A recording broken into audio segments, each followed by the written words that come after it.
Hey everybody, welcome to my channel. I am NecroVMX and you're listening to POTATOCAST. It's been an interesting week. Kind of went quick. I felt like the week was over before it began, which is just fine for me as far as work goes, at least, because you want that shit to be over. But then the weekend was also over really quick. I mean, after this, and I get this uploaded, and List Critics is already uploaded, and actually I got List Critics is uploading now, and I got everything today. This is awesome. List Critics is going up. Right after that, I got Civilization Saturday going up. I got this going up, and of course there'll be some Breath of Fire 2 videos. One thing that I did mean to do that I haven't had the chance to do, although hopefully maybe after I'm done recording this, I may still have the chance to do it, is I really want to go through the channel. There's a couple of things. One thing that I'm really bad about is updating the About tab. That used to be really important. That used to be what you saw on the main channel, and that was the thing, and this is all about the channel, and it was for the longest time I had it not updated, and I updated it kind of a couple of months ago, and then I forgot about it again, and it does need to be updated. And I also wanted to go through the playlists, because I've been noticing I've been derping around on my own channel on mobile, and I noticed that there's some playlists that have missing videos or wrong videos in there, and I want to get that all cleaned up, But, yeah, I've been really into YouTube lately, just doing stuff, and I went to Walmart early, and I got pulled over. That was great. Somehow at 5 a.m. in pitch blackness, as I'm on my way home, the police saw my expired registration, which I guess that's my fault, of course, but it's amazing that they somehow saw that, and the sun wasn't even close to being up, so I kind of wonder how the hell that happened, but man, I'm so terrible about renewing that thing. I really am. I think, it's funny, because the cops, they were actually very nice. I'm not a huge fan of police. My political and social standpoint is actually kind of anti-police, but that doesn't mean that I think they're all garbage. I just think the institution of police is garbage. And not because I'm an anarchist or anything, but because of just the way the system is, And obviously, you see the things that are happening, that happened in the late 80s and early 90s, and are still happening today, and with the police. But his the one cop, he's very nice, and the other, his buddy there was like, "Didn't I pull you over once for the same thing?" I was like a little more than a year ago. Yeah, so, probably, yeah. And he goes, "Again, you twice in a row, you didn't get the registration done in time?" And I'm like, I fucking forget. I got so much on my mind. I got all, I didn't say that exactly, but I said I just forget, But, when you're dealing with so much, there's things that go by the wayside. You get that little letter, and you're like, oh yeah, I do the registration, and you put that somewhere, and then you just, get caught up in a whole bunch of other shit, and then the state makes another $100 or so bucks, when you get the ticket. And that's really the thing, is, registering the car, that has nothing to do with safety, or it's not like speeding, it's not saving anybody's life, that is strictly a revenue thing. That is, they saw the opportunity to make some money, and that's sort of what I'm against. Policing for revenue is illegal in every jurisdiction in the United States, but it's practiced in every jurisdiction in the United States. And things like speed traps are very questionable, but at least there they can kind of say, well, driving at unsafe speeds, we are probably saving someone's life and this and that. But the thing is, you're not preventing people from speeding, you're just punishing them after the fact. And people don't learn, because if speeding fines worked, then nobody would speed, right? It would be very rare to see that happen. So, like I said, I don't want to get too into that. That is not my intention of what I decided to talk about this morning, but I'm recording this about a half hour later because of this whole thing, But, yeah, I went to Walmart early, I got everything done, I'm just doing POTATOCAST now, and once that's up, the Breath of Fire videos will go up. You guys might not be seeing everything, I might, set everything to upload and then, go to bed and later on publish everything. But actually, it shouldn't be too bad with Breath of Fire videos. You might notice that sometimes the Bastion videos have been late by a day or even just several hours. the reason is, like, I actually upload them at the same time, you know, like in the morning, but the Bastion videos, the file sizes are just ginormous. Like, just in the ones that are left, like, there's only 2 files that are less than a gig, and one is half a gig, and it's only, like, less than 3 minutes worth of footage. And then the last video, like the finale, which is 22 minutes, is like 2.8 gigs. So, and some of them have been really long, like, so, and some of them have been really big. It's such a colorful game. So usually I just like, alright, I'll leave this uploading and go to bed. And then sometimes I sleep late, and, you know, like when I wake up at night, I don't have time to get on the computer. I gotta, you know, get myself ready and get to work. And so that's why it's sometimes a day late. But they're actually already uploaded, just not necessarily published to YouTube. Want to talk about Nintendo briefly. Well, I want to talk about, you know, we talked about Satoru Iwata when that happened, you know, that Satoru Iwata passed away, and that was a shock, I tell you, because I knew that he had some health problems. I knew that he had the bile duct growth thing, and that he had been in the hospital a few times, but he was fairly young. He was only in like his 50s, and then all of a sudden he was just gone. And Mr. Iwata was just this amazing personality that, you know, like, he was like associated with Nintendo in a lot of the ways, like Yamauchi was when he was around, and like Miyamoto is. And, you know, I know that Shigeru Miyamoto was filling in as president in the interim, and I actually thought that he would get the job, but I kind of think he didn't want it. And a lot of people commented on the latest, video, not Nintendo Direct, but, the latest video that Shigeru Miyamoto did with, I think it was with IGN, and he was talking about Super Mario Maker and answering people's questions. And it was funny how most of the questions were answered without him talking at all, because he doesn't really speak a whole lot of English at all. But, you know, most of it was just him, like, nodding or, you know, gesturing, which is pretty interesting.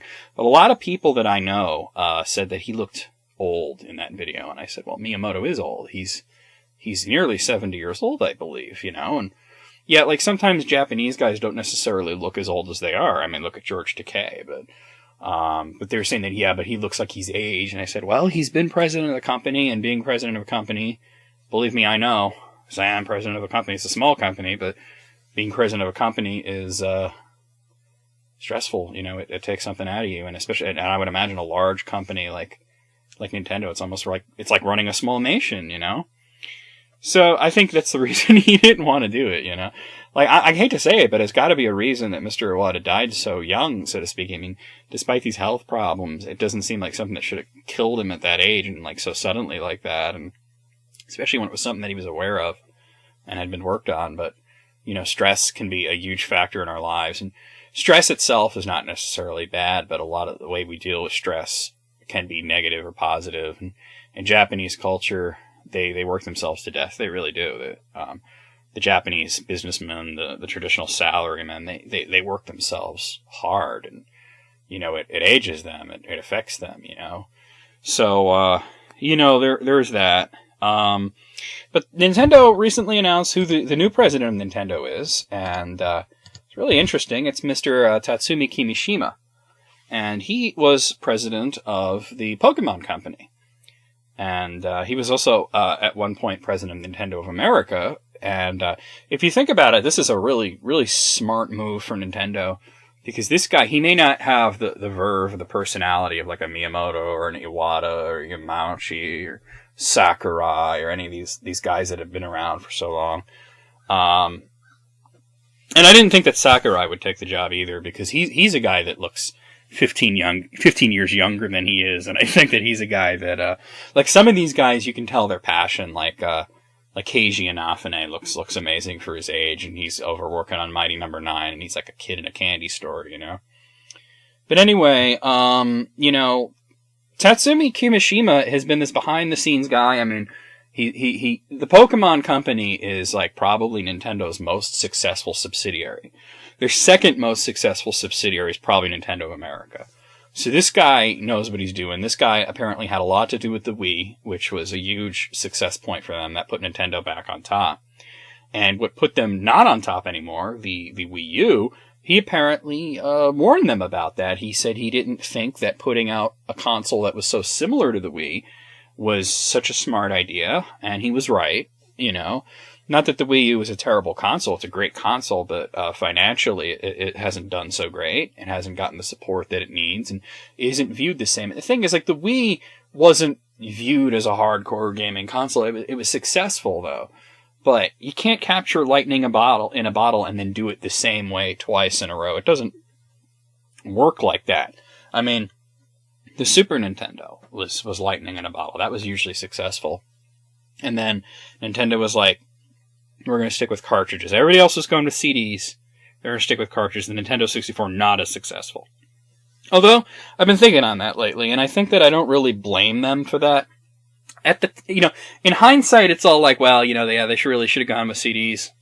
Because look at how popular the PlayStation was, And at the time, everybody was like, Nintendo's so dumb, they're sticking with cartridges, that's old technology, CDs are the wave of the future.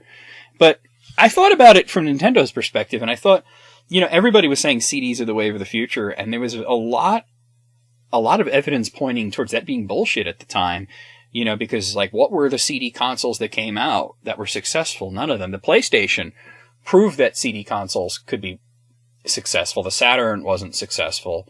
The Sega CD wasn't successful. The Turbo Duo, as great as a system as it was not successful. The CDI was not successful. The 3DO was not successful. It looked like CDs were just trash. And what's funny is that everything that made the PlayStation great, other than the fact they use CDs, but everything else, because there have been CD consoles, CD add-ons, and nothing was working. Even with Sega, that wasn't working. The Saturn wasn't working, even though I like the Saturn. The PlayStation, it worked, and the reason is because they modeled it after a fucking Super Nintendo. I mean, you look at the controller, it's an Evolve Super Nintendo controller. Look at the design of the console, it's an Evolve Super Nintendo. Look at the aesthetic, it's an Evolve Super Nintendo. Everything about it. Sony worked on the Super Nintendo. Sony, did the sound chip for the Super Nintendo. Mr. Ken Kutaragi was very important in what made the Super Nintendo so great, and then he went over and created the PlayStation. And that Nintendo and Sony were working on stuff before that. There was a prototype Nintendo Sony PlayStation and all that. I've talked about that in the past, and there'd actually recently been a prototype that actually was found in someone's attic, and it has been confirmed as real, which is really awesome. That's a piece of history. And of course, I had to use the like when Tanya was telling me it's confirmed as real, and I never doubted it because the story was really tight. It really held up to scrutiny.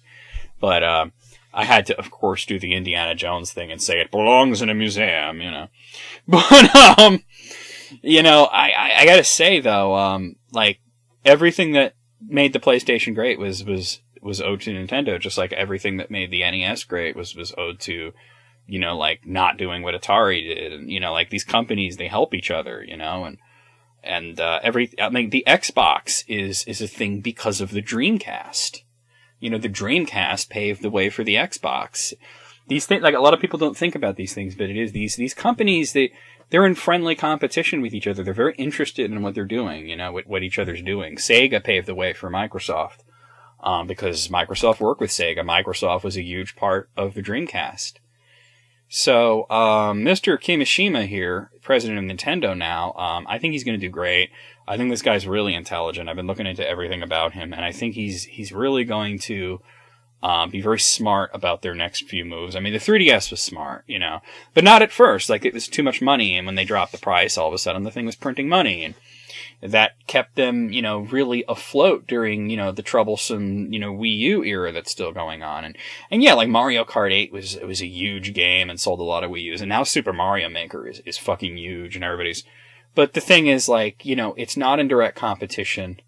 I mean, Nintendo doesn't really need to be in direct competition with Sony and PlayStation, Sony PlayStation, Microsoft Xbox, but I mean, I think they want to stay relevant, and I think that a huge part of this is going to be Kimishima. I think that he's going to lead the company in a very intelligent manner.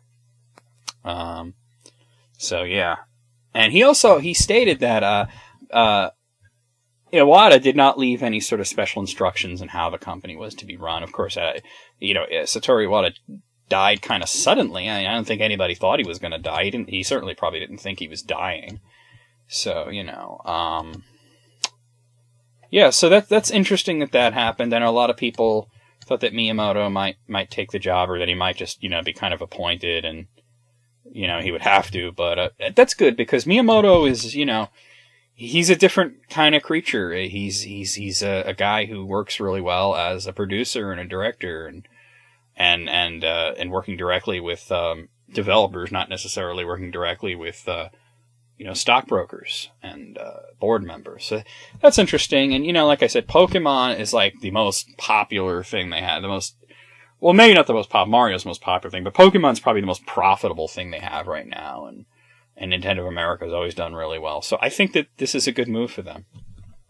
Now, if you guys saw List Critics, it was uploaded earlier, and you'll notice that for the second month in a row, I had James as my co-host, Mr. James Fazzuglio, the vice president of Kazara Studios, and a friend of mine. And usually I have Tanya, and this is 2 months in a row that I've had James instead of Tanya. And I don't want to address this because I talked about it in List Critics, but I want to readdress it and reiterate. Tanya has not been fired from List Critics or anything like that. She's not being replaced. And the thing is, last month it was just nobody had any time. It was partly her, it was partly me, and we just couldn't, get together and do it. And then I was like, James, can you do this for me? And he was like, yeah, And in this case, Tanya, we had a date all set, and then things were kind of going crazy with Tanya. She's got a bit of a housing situation, which is what I'm going to talk about next. Basically what happened is, she found out that her landlord was selling the building, and that some people had been getting notice that they were getting evicted. They were going to be moving out because he was selling the whole apartment building to some company, and the assumption was that they wanted to get everybody out and fix the place up and get new tenants and charge higher rent. And Tanya was like, this can't happen. This is bullshit. And actually what Tanya did is she wound up, because her landlord had been so behind on fixing things, and the place is just so in such a state of disrepair, that what Tanya did is she called the Department of Health, and she asked for them to come over and conduct an inspection, and they came over and they looked at everything. And, there was quite a few things that were not quite up to code. And, according to Tanya, basically what's happening, she's been, one of the complaints that she's had is they're in an upstairs, I think they were on the 3rd floor, and they wanted to move down to an empty apartment on the 1st floor. And this has to do a lot with Carissa and her being, a little bit on the disabled side, and it would just be easier, and, he's pretty much ignored their request to do that. So that was also part of it. But, the health department came, and they told the landlord that before he even thinks about selling the building, he has to get it up to code, which is probably something that's going to take, quite a long time. And apparently, Tanya and Chris have been told that there are no worries about being evicted. That's not going to happen. So, because they have been good tenants. But they were finally given the apartment downstairs. And but anyway, we had a date set. We were going to record List Critics on, I think it was the 10th or something. Actually, you know what it was? It was the 12th, and we were going to record it on the 12th, which was last week. And it didn't happen because I went to remind Tanya in the morning, and she was like, I forgot, and I made plans, and they've been running around and everything, and busy moving everything downstairs because they only have a week to do all this shit. And then, and they finally got some R&R time. They made plans to go out, and I said, all right, well, we'll reschedule. And we actually scheduled it for today, for last night, the 19th, the 18th rather. And, it was going to be after our Kazara Studios meeting. But that didn't happen, because I think Tanya forgot about it too. Because I was like, we'll do it after the meeting. Can we do that? And she's like, yeah, we could do that. And then I sort of, okay, well, that's done, And then, a couple of days ago, Tanya said, oh, by the way, I'm not going to be at the meeting. And you're going to have to conduct the meeting. And I actually did that last night. And I'm like, oh, well, why is that? And she's like, well, because we're moving downstairs. We've been, that's Friday. That's the day they're moving into the downstairs apartment, but they gotta wait for Comcast to come over and set up their fucking internet. And you know how that company is, and you know how it is. They're like, oh, we'll make an appointment to set you up internet, in 2 weeks, and you need to be home between the hours of 10 a.m. and Christmas, and that's how it works. So they're not gonna have internet or television or nothing until Wednesday, the 23rd. And I said, you're gonna miss the fucking Muppets. And she's like, oh, fuck, the Muppets. And by the way, me and everybody, if you're not aware of the Muppets, if you're not aware of what's going on with the Muppets, pause this video and go look up the trailer for the new Muppet show that's starting this Tuesday on ABC. It it's a real throwback to the Muppet Show of my youth, where it was a show that was for kids and for adults. And I remember watching it as a kid. I've always been a big Muppet fan. And the thing about the Muppets is it's a thing that you can be into as a kid. And it was so easy to be into that, because I mean, they had their own show, and they were on Sesame Street, and there was the Muppet Babies and all this great shit from back then. And then you grow up and you see some of the movies and shit, and you realize there's a lot of jokes in there that really work for adults. Not that they're risque, although some of them were, but not necessarily risque, but that they were a little more intelligent and a little bit more refined. And I've always thought that the Muppets were really good. And when I saw the footage, everything that I've seen of this new show has had me laughing my ass off. And yeah, I'm a big fucking kid inside. My inner child is alive and well. So I've been looking forward to this. And I've been showing it to everybody. And Tanya was looking forward to it. I said, "You're going to miss it, man. You're going to have to stream it or something. You're going to have to look into that, You're going to have to take Carissa's laptop to fucking McDonald's or some shit and watch it on Hulu or something. I don't know. Yeah. But anyway, Tanya's not going to have internet till the 23rd. And I'm like, we were supposed to do List Critics after the meeting. And I was like, I'll just ask James. So it was just because the month is fucking more than half over. I still have to make an appointment to do List Critics 2 with Jesse and everything. And I usually don't even do that until List Critics 1 is out of the way. And now it finally is. So I'll have to talk to Jesse. But, yeah, it was just man, the month is going fast. It seems it was September 1st, yesterday, and, it's September 19th right now. It's, and wow, holy shit, right? So, but anyway, one thing that I want to mention about, Tanya is, well, I've mentioned in the past about, our mutual friend Hitomi and, her troubles with, the fact that she had lost a job and that she was looking for a job and that she could have lost her apartment and everything. And by the way, I want to say that every time I mentioned Hitomi and her GoFundMe page and link to it on POTATOCAST, there was a huge surge of donations.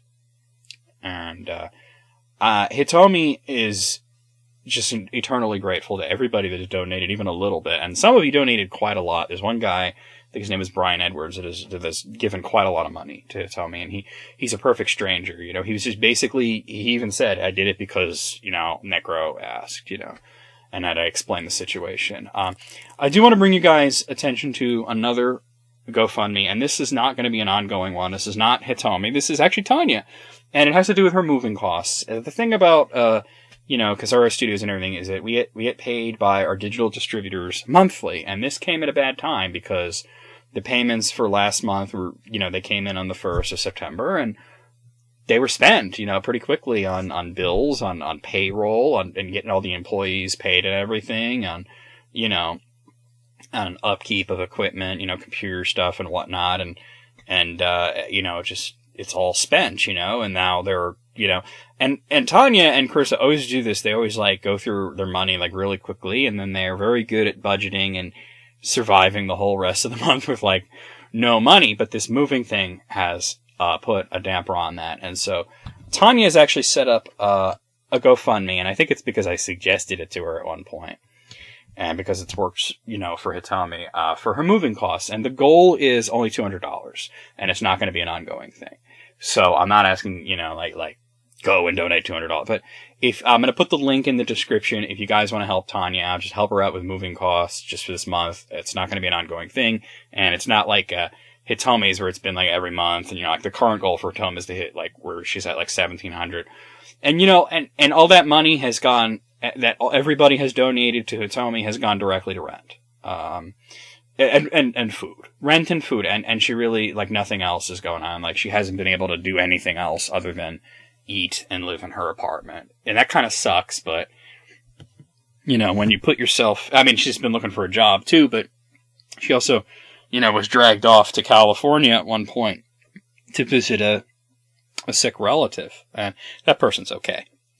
But she had to visit them in the hospital and everything, and that was 2 weeks away, and And if anybody's wondering why it's been difficult for Hitomi to find a job, I just want to mention that she lives in the middle of nowhere. There's nothing there, I actually looked at, cause I have her address somewhere, and I actually looked it up on Google Earth, and it's in buttfuck Egypt. Let me tell you, she is, like, she's like, oh yeah, I'm near Sendai. She's nowhere fucking near Sendai. Sendai's a big city. Sendai's the closest thing, but it's like a 2-hour drive away. So she's really in the middle of nowhere and doesn't have the money to move. So she's just hoping to find something local, you know, and the donations have helped a lot. But I just want to draw attention to the Tanya GoFundMe, which is, like I said, only for $200. If you guys want to go, throw Tanya a couple of bucks, and everybody that donates, no matter what amount, will get a free digital copy of Chronicles of Dark Lord Episode 1. And if you donate and you already have it, you know, it's going to be in the form of, I believe, a Steam key. You could always give it to someone else or whatever. So there you go. Everybody that donates will get a Steam key for Chronicles of Dark Lord Episode 1. So that's the thing that happens, too. And so anyway, and I believe that, you know, Hitomi's working on her own project, her own game, and I believe that she's keeping track of people who donate. And I believe that she said something about she wants to give the game, you know, when it is eventually finished and it comes out, to the people that donated. So, people that donated, you will be rewarded, you know, sometime in the future, other than, you know, her eternal gratitude. But I will put links in the description, so please go check that out. One thing I wanted to talk about, since we're talking about my channel, is, this is rough to talk about, but I want to talk about Halloween. I want to talk about the October feature. You know, every Halloween leading up to it, I've done 10 days of this, 10 days of that. You know, we did 10 days. I started off like just randomly doing 10 days of Dracula. I thought it would be a cool thing. Then we did 10 days of Frankenstein, 10 days of the Dead, 10 days of hauntings, 10 days of werewolves. And I think there was one other one in there. Is it five? Let me say. There was Dracula, there was Frankenstein, there's the zombies, that was 10 Days of the Dead. There's the ghost, it was 10 Days of Hauntings. Oh, it was Killers, 10 Days of Murder, or whatever. I think it was 10 Days of Murder, and 10 Days of Werewolves.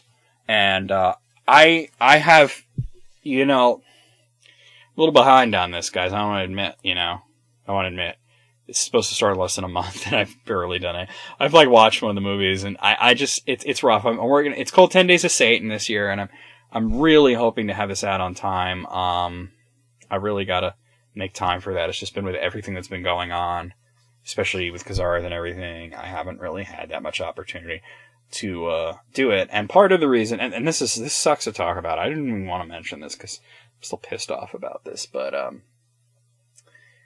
and I kind of got screwed on this today too. I just want to mention that. The way I would always watch these movies at work, you know, like, cause, you know, obviously I do work at work, but there's some downtime, and what I would do is I'd load the movies onto my Vita, and then I'd watch them at work, you know, and then, you know, come home and, you know, let it ruminate, write the review, and, you know, and then when all 10 were done, or all 28, you know, for February, and I am planning the February feature, that is in the planning stages as well, but, all the movies are picked out.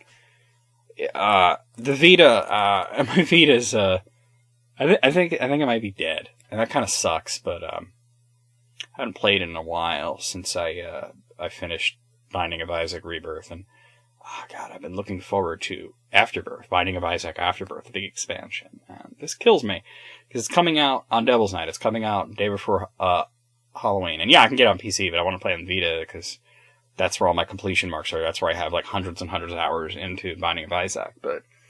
My Vita, it quite accidentally suffered some water damage, and Vita consoles are very susceptible to that, apparently. And I've tried. I put it in a bag of rice for a couple of days, and you know it won't power on, so it's probably dead, and I will have to replace it. And the thing is, like, you know, like I had like a little bit of money set aside for that I was going to get a new Vita, but I fucking got this ticket today that's just about for the same exact amount that it would cost me, you know, about $140. So, that sucks. So, but, you know, I could, and, you know, like, I have my tablet, but the thing is, the tablet barely has any room on it. I'd have to get an SD card for it, because right now I have Dragon Quest VII loaded on there, and that's like over a gig, because it's a big 2-disc PlayStation game, and then there's a bunch of other shit on there.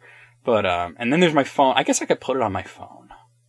I guess I could put the movies on my phone. I just got to figure out how to work that, you know, and how to play them, because the Vita had a really good movie player, and I actually have, like, whenever I get, like, download a movie or whatever, I have this really handy tool that, can convert any movie file into the exact format that the PSP and the Vita use. There's a really cool app that I have, and that's what I've been using, but Oh man, this has been tough, you know, and I'm trying to, like, I don't know. If it winds up being a little late or something, that's why, you know, I'm wanting to get it out. But, I just want to let you know that, yeah, I'm a little behind on that. I you know, and it's not the first time, what was that one that I was super behind on? I think it was it 10 Days of Murder? It wasn't the werewolf one. The werewolf one I managed to get done, like, perfectly in time. Actually, I think it was the Testosterothon that when it started, I had not had it finished. I was still watching movies when the first couple of reviews went up. But, you know, but I had enough of them in the can, you know. But there was one of the Halloween features that was, like, done in the nick of time. I think it might have been the zombie one. I'm not sure. But every year, it's a different set of challenges, you know, that's just the way it is. But I'm kind of behind. I'm not gonna not do it, you know, though, especially since I've already, like, started, but it's just been something that slips my mind occasionally, and, you know, I've been working some, and one thing that I've been working on greatly, I mean, I've talked about the big expansion for Chronicles of Dark Lord Episode 2, which is called The Offspring. And that's something that we're actually in open development on that now, and that's going to be. And if you guys have played War of the Abyss, Chronicles of Dark Lord Episode 2, War of the Abyss, and you liked it, you're going to love the expansion. It adds a whole new chapter to the game. It's not even going to be like a little thing. Like Nightmare Vision was a little thing that, you know, like we put it out there for like $1, and then it was like an hour to 90 minutes of gameplay. This is going to be like several hours of gameplay, a lot of story, several dungeons, you know, so it's going to be really big. And it's not a dream this time. I mean, everything that happened in Nightmare Vision is canon, but it all happened, you know, in Magus' head, you know, whereas this is taking place 6 months after the ending of Chronicles of Dark Lord Episode 1. It's something that I wrote, it's a story I wrote, and yeah. I also want to mention that I'm working on our next big game, which is the prequel.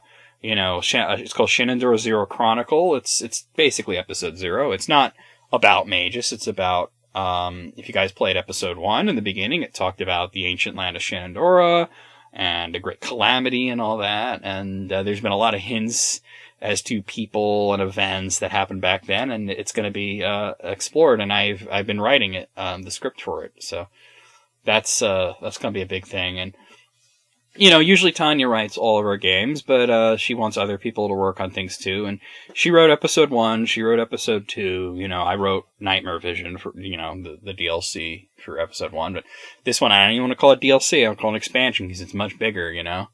And plus the word DLC, there's this stigma there. I don't want people to think we're doing horse armor, something goofy like that. It's not like like a bunch of different, like, fucking colored swords or shit like that for Magus to use. Or it's a whole...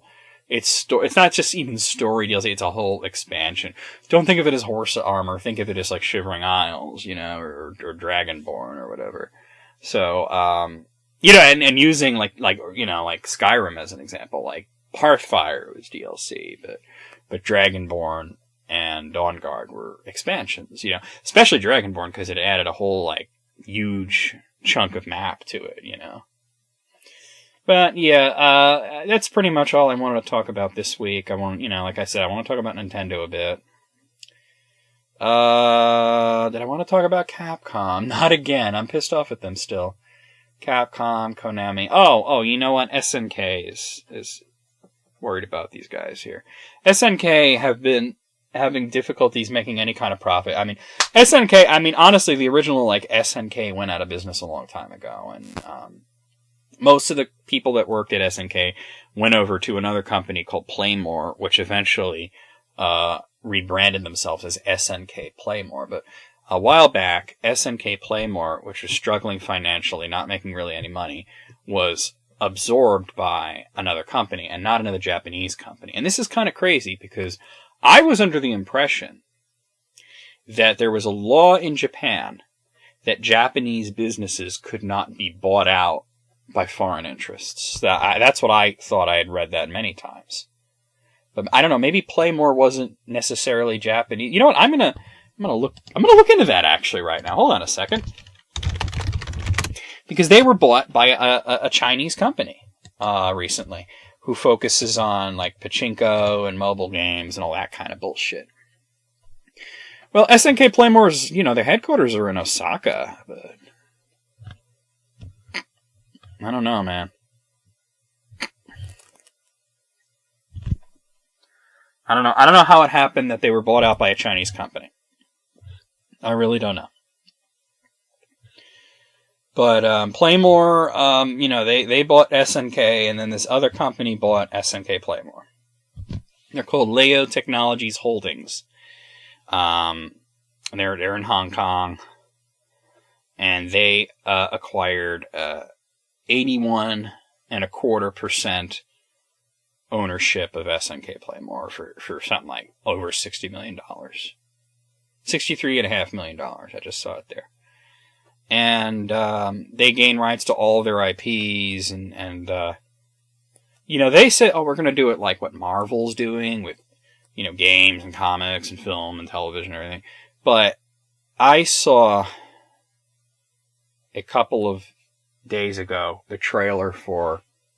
teaser trailer for The King of Fighters 14. And it looks like shit. It looks terrible. First of all, it doesn't even look like it plays well, and graphically it looks like a late-era PlayStation 2 game. And this is worrisome because, they had a real big thing where they put a ridiculous amount of time and effort into making new custom 2D sprite art for King of Fighters 12. Which, and King of Fighters 12 didn't even turn out that great, but it was a beautiful game to look at. It just had, no content.